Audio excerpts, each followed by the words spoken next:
Welcome to the Family Banking Show with your hosts Rob, Derek, and John, where we dive into the world of the infinite banking concept and discuss personal banking strategies to secure your legacy and build generational wealth. We're glad you're here, and we hope this episode serves you well. All right, guys, here is an important topic conversation for us to have is about headwinds and tailwinds. First of all, John, you've got some experience in the Navy and around pilots, especially. Can you explain what a headwind, what a tailwind is? And then Rob, you'll go in and talk about how does that relate to IBC? Sure. So headwind, I'll just define it just to clarify that in case anybody's left curious what that is. So a headwind is going into a wind, right? So my experience back in the Navy, I drove ships, and we had the privilege of also doing flight operations with helicopters on, in the back on our flight deck. I was on a smaller ship. It's called a destroyer. And winds are huge. I was the one driving, and I was the one setting up the pilots for success and for favorable winds and favorable courses to steer into the winds. And actually, this is kind of a reverse concept for me, because headwinds on a ship is good. You want wind flowing over the rotors, on these helicopters, so that they have adequate environment to fly into and have a safe takeoff and landing. But for here and in the book, I'll express the details right now. Is just there is a wind, right? And this wind is 345 miles per hour. And you are flying a plane, and that plane can travel at 100 miles per hour. And he's talking about the difference between you flying into that 345 miles per hour or letting it fly, or letting the wind come from behind, which is, a tailwind. So if you're going 100 miles per hour and going into a 345 mile per hour wind, which, by the way, is just super fast, and I don't think you'll ever see that unless you're in drastic hurricane, conditions, that is not going to get you where you want to go, right? You're going to be going the opposite direction. In fact, if you're only bringing 100 miles an hour to the table and there's 345 coming against you, you lose that battle. And he's talking about, I think, going from was it Birmingham to Chicago. He says you're going to end up in Miami, right? And so that's not what you want to do if you're headed for retirement and you have this headwind of 345 miles an hour. You don't want to end up, in a worse position than you otherwise could be by controlling this environment. So that's the headwind, and obviously we'll get to the next part with tailwinds. I'll let you describe that, Rob. Yeah, and it's no coincidence that Nelson says 345 miles per hour, because we were just talking about the 34.5% interest that on average we're all paying, that we're paying to interest. Well, that 34.5 equals 345 miles per hour. That's why he used that. And so he talks about that headwind we're running into, that 34.5% interest we're on average all paying to other people's banks, other people's systems. That's the headwind. And then you might say, okay, well, I'm not going to, maybe you got your debt paid off and now you're paying everything with cash. Well, now you're kind of in neutral. There's no wind. So no wind is better than a headwind, because you're still making progress. You're going 100 miles an hour. But then if you can get that wind switch behind you, you can start taking advantage of maybe that outside debt you might have had, that headwind, and putting it into your insurance policy. It then becomes under your control. You can start getting rid of that debt faster. You're managing it. That starts to turn into a tailwind. And then once you start to get rid of that debt, and you're taking advantage of that compounding at the same time, that adds to your headwind. So that's what he's talking about, is once you start to have your banking system in place, once you're leveraging those policies as part of your bank, that becomes your tailwind. That is what accelerates you forward. So, so into a headwind's bad, neutral is better than bad, but a tailwind's even better. And so that's what Nelson's talking about is getting rid of that 34.5%, taking ownership of that and turning that to your advantage, reaping the benefits of that with your own banking system. Yeah, great explanation there. Yeah, it's all about, as Nelson says, and on page 18 of his book, it's about controlling the environment. And this is really the only way that you can control your financial environment here, is because you are both the banker and the borrower, to be able to restructure your debt from outside debt, like Rob has talked about, to now it's something that you're servicing yourself in-house and recapturing the interest expense that you would have been paying to other banks. Now it's coming back to your system here. Other than paying or restructuring debt, guys, what are some other ways of creating a tailwind that our listeners could potentially utilize in their financial strategies? Well, let me just draw a quick equivalent into real life scenarios with this, headwind, neutral, tailwind, particularly the headwind and neutral.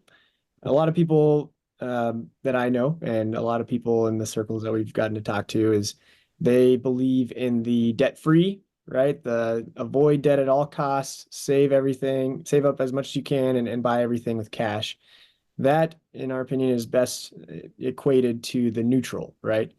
You have worked really hard to avoid that 34.5% in interest, and you're able to still get slightly ahead at a slower pace than, obviously the 245 miles an hour going backwards. But I did want to just make sure we were able to equate that to just the debt-free mindset and the debt is bad, philosophy. And the headwind is obviously incurring that interest and not being able to recover that. But for a tailwind, a big thing that I've been exploring and trying to understand how it'll look in, my personal life and my family, is using your cash value over time, and as it's built up in a substantial way, to purchase rental properties. And I think most people are see rental properties as you save up for a down payment, you get a mortgage on it when rates are low enough, and it's all a cash flow game where you're hoping that the rental income from your tenants exceeds the monthly payment required to the bank for that mortgage, plus any property management or other costs associated. But it's all just a cash flow game, and there's nothing wrong with that. But if you were to use cash value and have your own bank to pay for that property, all that rental income is going directly back to building up your cash value as it's growing, by the way, at that guaranteed, uninterrupted compounding interest, as it's receiving those dividends over the years. And essentially, you're able to recycle that same money that you use for property one, you can use for property two. And it's ready to go when the opportunity presents itself. You don't have to worry about, what are rates like today? Can I refinance 6 months later? XYZ. You're able to just refinance and continue to compound the rental income at that point. That's now coming from two properties, continue to build up your cash value and so forth, and build that tailwind and build that acceleration of passive income in this case. And also you get, some follow-on effects of appreciation of your properties and depreciation in some cases for tax purposes. So really good strategy, I think, on that. And that's just one example that came to mind for me. Mm-hmm. Rob, any other thoughts or ideas as to how to create that tailwind? What other strategies could somebody be doing? I think, well, I think a big component of the tailwind also is, and you might have mentioned it earlier, Derek, but just that idea of uninterrupted compounding. I think that's just we're so used to, that's a phrase that we've heard our whole life, compound interest, but we put money in a bank and then we take some of it out to buy something, or we invest it in a place where we can't, leverage it. But we've never really, that's one of the really kind of fundamental keys to the infinite banking concept, is the idea of truly uninterrupted compound interest. You never interrupt the compounding. If you have a standard savings account, you take money out for something, you just broke the compounding. And that adds up big time over time.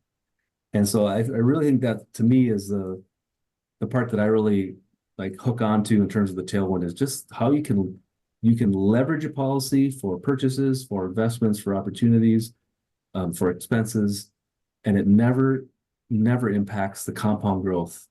Like that is such a magic thing that no one has in their life that is not aware of this. And I just think that's the big key here. And the one thing that he mentions is that we're so used to like chasing that just little bit of a better rate of return. He talks about going 105 miles an hour, i.e. getting 5% more. And we try to get that 5% higher rate of return when the whole time we have 34.5% hitting us in the face.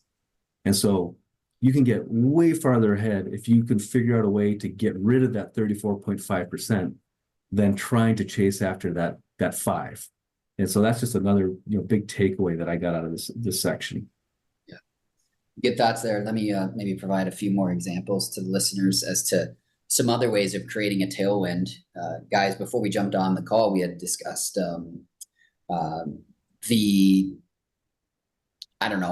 unexpected expenses that come up, or just things that naturally happen in everyday Americans' lifestyle, like paying escrow on for your primary residence, or your income taxes. I mean, just think about every paycheck.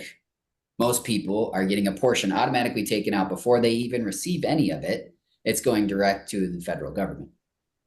Whereas if you could redirect that for 12 months out of the year to now it's coming into your system, earning dividends and interest and purchasing insurance, increasing your death benefit coverage. All of those are great things now that you're able to utilize for 12 months out of the year rather than 0. And somebody else is earning interest on your income taxes. Or like I said, escrow. Another example would be is just thinking about your monthly expenses. For me personally, one thing that we've looked at was our trash and recycling bill every month. We're used to paying that on a monthly basis. Well, what if you could restructure that and negotiate with that provider to do an annual lump sum payment? And in return, they would reduce the rate that they were charging you. Well, now all of a sudden you've created yourself a little spread there. That is one simple, small example as to how now you can utilize that spread to purchase more insurance, allowing your policy to continue to compound. Yeah, smart.